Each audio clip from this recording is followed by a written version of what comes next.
नमस्कार। कोई भी तत्व या कोई भी वस्तु, सजीव निर्जीव, किसी अन्य के मन अनुसार काम तभी करती है जबकि मालिक का उस वस्तु पर पूरा नियंत्रण हो और साथ में उसके उपयोग का मालिक को पूरा ज्ञान हो।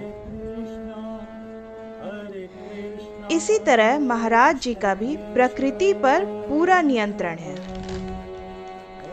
अपने इस रहस्य पर से पर्दा उन्होंने खुद एक बार भक्त श्री पूरनचंद तिवारी जी के सामने उठाया था, जब उन्होंने उनसे ये कहा कि पूरन, हमारा सारा काम प्रकृति करती है। अब प्रकृति क्या है? प्रकृति तो परमात्मा की ही अपनी कृति है। निराकार ब्रह्म का अपना कोई रूप नहीं है। प्रकृति ही उसकी साकार प्रतिमा है। निर्गुण ब्रह्म प्रकृति के ही माध्यम से अपने साकार रूप की पहचान कराता है। ये सारी सृष्टि प्रकृति की ही देन है और मालिक के नियंत्रण में ही ये क्रियाशील बनी हुई है। जब ऐसी प्रकृति किसी शरीरधारी का सारा काम उसकी इच्छा अनुसार करने लगे, तो इसका मतलब यही है कि उस शरीरधारी में भी वही ईश्वरीय शक्ति विद्यमान है जो इस सृष्टि को नियंत्रण कर रही है। बाबा जी महाराज की अलौकिक ईश्वरीय शक्ति और प्रकृति के विभिन्न तत्व जैसे जल, वायु, आकाश, पृथ्वी और उस पर उनके मन अनुसार नियंत्रण की अनेक लीलाएं हैं। उन्हीं में से आज हम एक लीला कैची आश्रम के निर्माण काल से सुनेंगे। कैची मंदिर और आश्रम जब बन रहा था, तब बाबा जी अक्सर आश्रम के क्षेत्र में एक ऊंची सी शिला या चट्टान पर जा करके बैठ जाया करते थे और बाबा जी के चारों तरफ उनके भक्तजन उसी शिला के नीचे भूमि पर बैठ जाते थे। वहीं शिला के पास एक अतीस का सूखा हुआ पेड़ था। अतीस एक पहाड़ी पेड़ है जो पहाड़ों में होता है और उसकी उम्र बहुत कम होती है।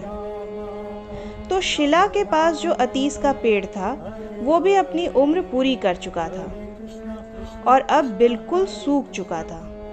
सूखकर सिर्फ उस पेड़ का अब ठूंठ रह चुका था। भक्तों को ऐसा लगता था कि तेज हवा के झोंके से ये ठूंठ कभी भी गिर सकता है और किसी को चोट पहुंचा सकता है। तो बेहतर यही रहेगा कि इस ठूंठ को कटवा दिया जाए।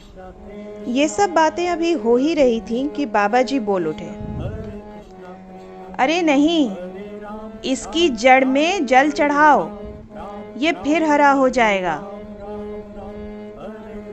अब सब लोग यही सोचने लगे, पूरे साल तो इसके ऊपर इतनी वर्षा होती है, तब तो ये हरा भरा हुआ नहीं। अब जड़ में जल चढ़ा करके क्या होगा? लेकिन पूजनीय श्री सिद्धि माँ को महाराज जी के इस बात पर पूरा विश्वास था। उन्होंने श्री पूर्णानंद तिवारी जी की सहायता से उस ठूंठ को पहले गंगा जल से स्नान कराया और फिर उसका आरती पूजन किया। प्रभु इच्छा को कौन टाल सकता था?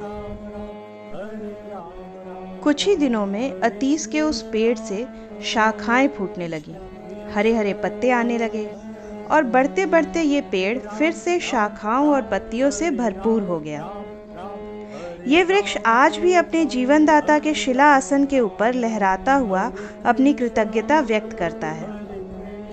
इसी वृक्ष की पत्तियों में कई बार पूजनीय श्री सिद्धि माँ ने भाग्यवान भक्तों को राम नाम के दर्शन भी करवाए थे।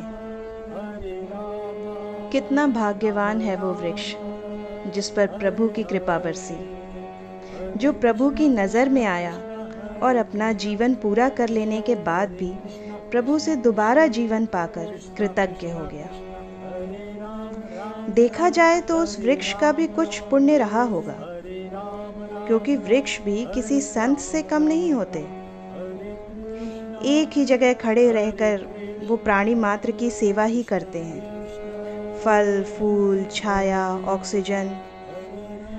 वृक्ष भगवान की तरह हमें सिर्फ देते ही देते हैं, हमसे लेते कुछ नहीं है और कोई शिकायत भी नहीं करते। वृक्ष की इसी तपस्या को हम समझे न समझे, संत और ईश्वर पहचान ही लेते हैं। कथा अच्छी लगी तो वीडियो को लाइक और शेयर करें। चैनल को सपोर्ट करने के लिए सब्सक्राइब का बटन ज़रूर दबाएं। मिलते हैं अगले वीडियो में। नमस्ते।